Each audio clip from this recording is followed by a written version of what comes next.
ئەم کاتەتان باش لە پرۆگرامێکی تایبەتدا تیش دەخەینە سەر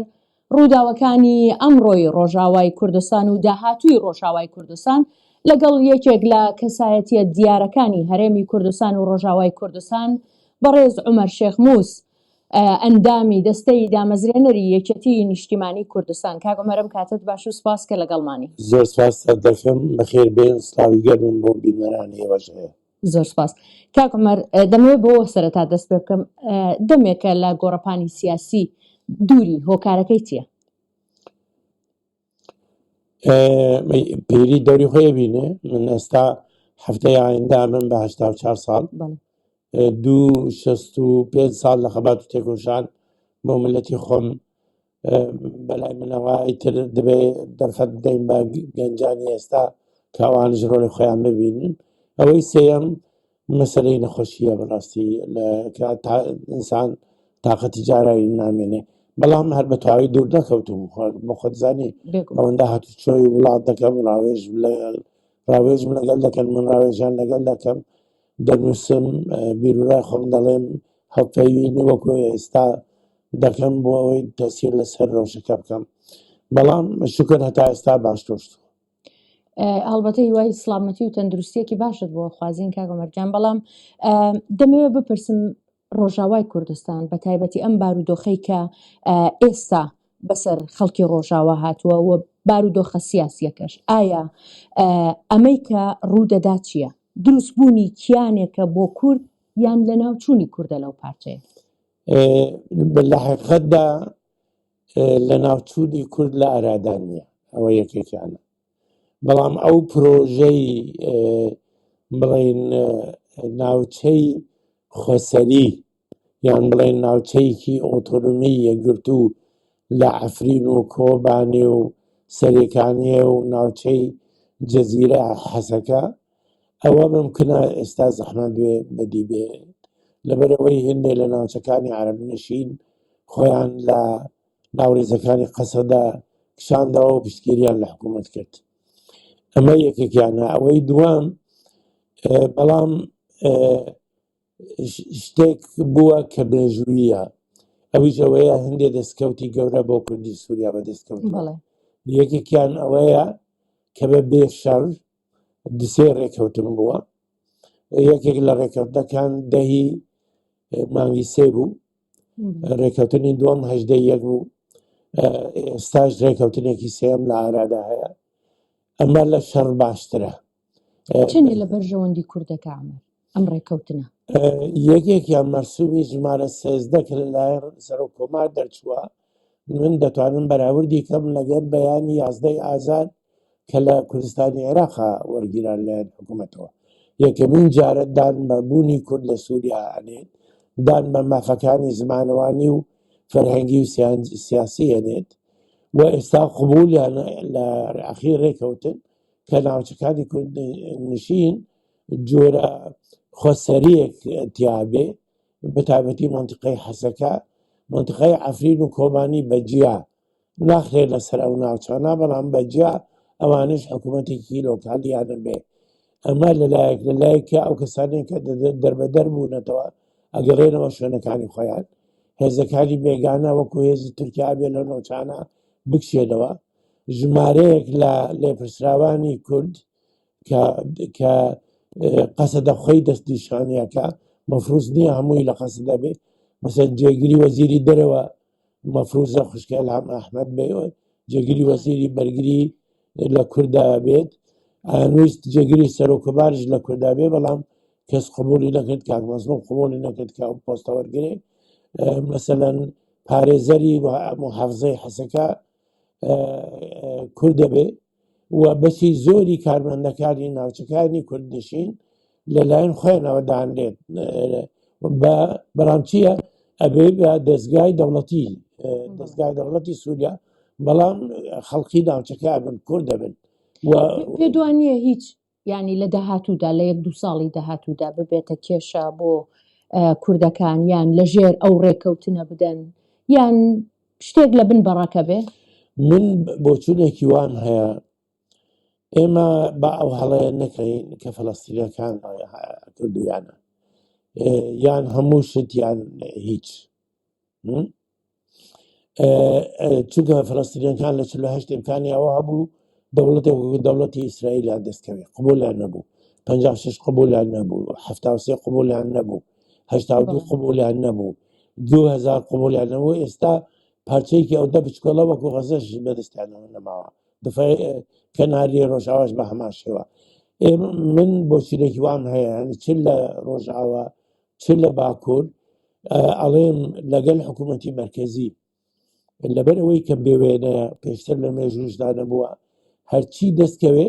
ئینسا قبولی کاو لەسەری ئەوەدان کاتەوە. ڕۆژاوای کوردستان تا چەندێکە توانێت لە ئەزمموی هەرێمی کوردستان کەڵکوەر بگرێت؟ ئێجگار زۆر بەشی زۆری ئەو شتانێک کە ئێستا لە ڕۆژئاوا و لە سووریا ڕووادا دەتوانین بڵێ کۆپی پێیستە وەکو ئەوەی کە لە کوردستانی عێراق و لە عێراقا ڕوویاوە چ لە ڕێکەوتنی 11 ئازار چ لە هەڵبژاردنەکانی 92 چ لە دوای دامەزراندنی فدرال سیستمی فدرالی ینی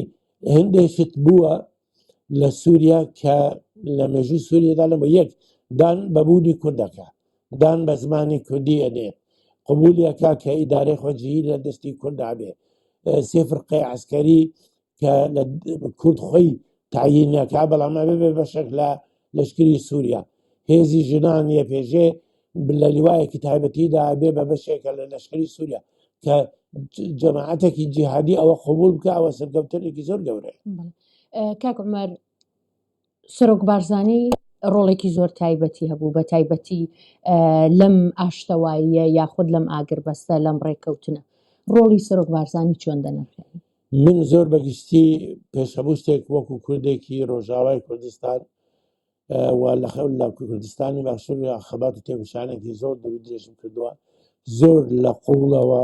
ینی لە قۆڵایی دڵمەوە سپاسی یەکەم کاوڕۆ لە باشەی بینیوە بۆ ناوبژیکردن بۆ نێزیکبوونەوەی دید و بۆچوونەکان بۆ هەوڵدان بۆ دۆزینەوەی چارەسەرێکی ئاشتیانە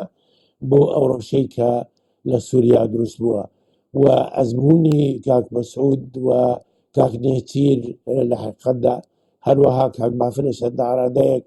دەورێکی ئیجابیان و پۆزیتیڤیان بینیوە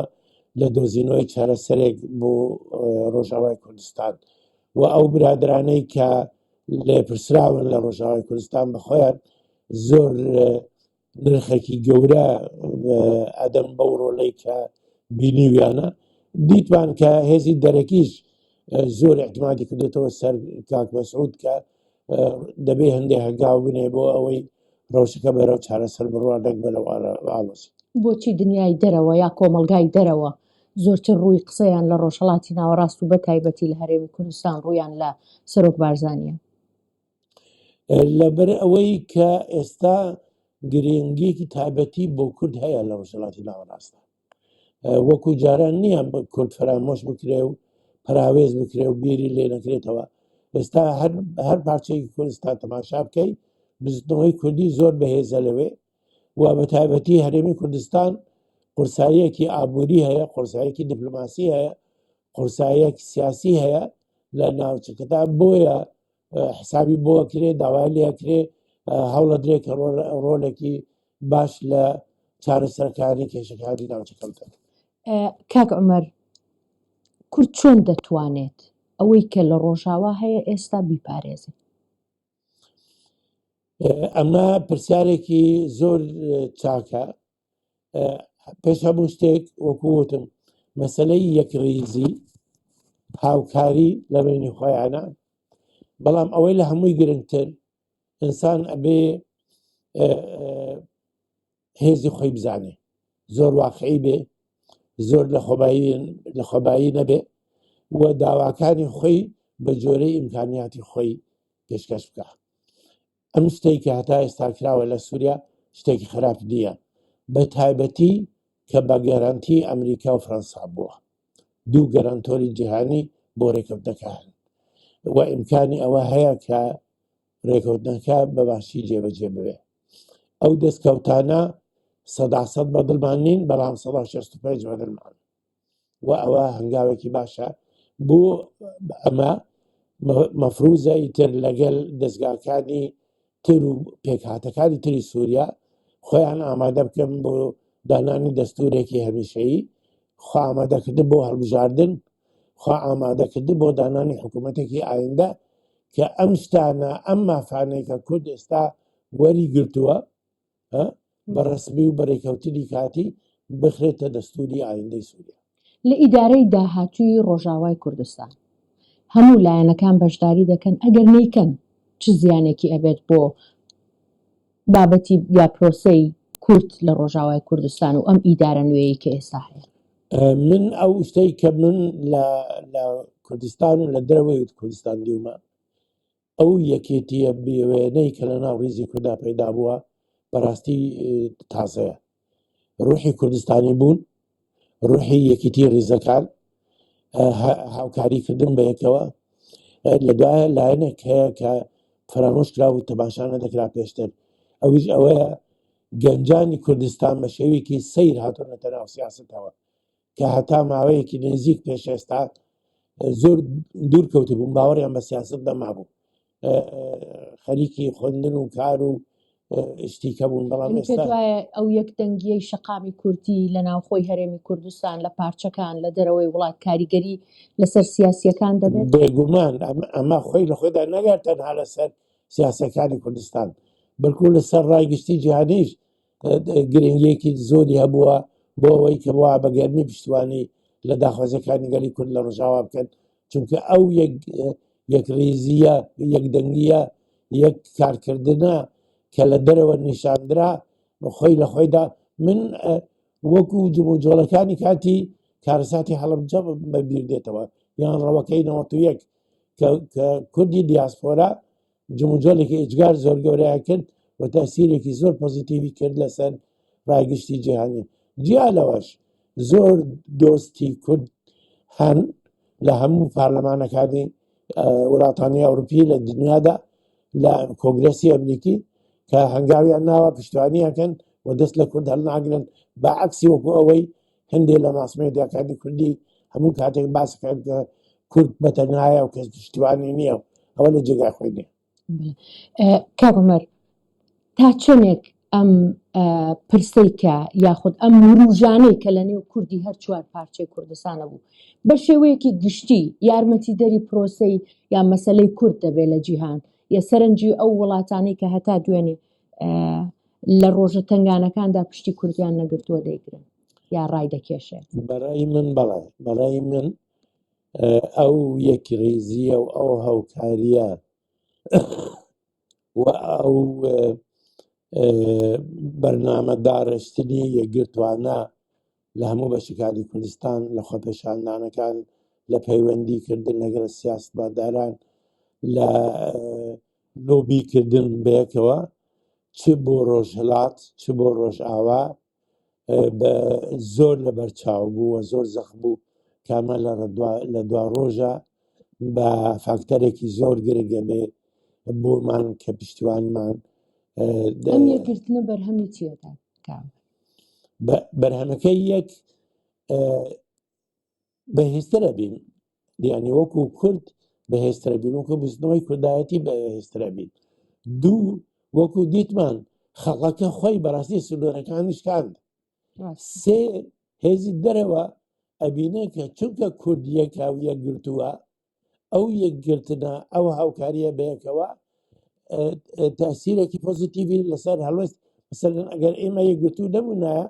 سار دەبوون لە پشتیوانیکردنمان، بەڵام چونکە ئێمە ئێستا زۆر وا یەکگرتوون بەو شێوە بەهێزە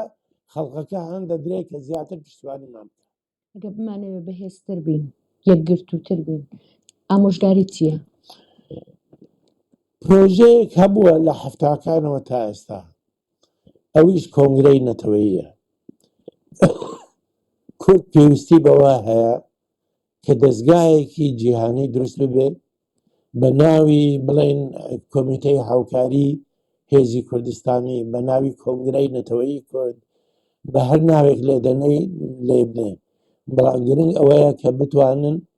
بە یەکەوە هاوکاری بکەن، بە یەکەوە بەرنامە داڕێژن و بە یەکەوە پەیوەندی لەگەڵ دنیا بکەن بە یەک دەنگا، بە یەک داخوازیە، بە یەک بەرنامەیە، بەڵام بە مەرجێک کە تەنها لەژێر کۆنتترۆلی یەک حزبدا نەبێ بەڵکو بەڕاستی نوێنەرانی خەڵکی کوردستان و بەشەکانی کوردستان. کاک عومەر شێخ مووس زۆر سوپاس کە لەگەڵ کوردستان 24 بووی، سوپاست دەکەین. زۆر سوپاس دەکەم ماوەرەخان، زۆرم پێخۆش بوو لەگەڵ کەناڵی ئێوە ئەم گفتوگۆیە بمێنن لە خۆشیدا.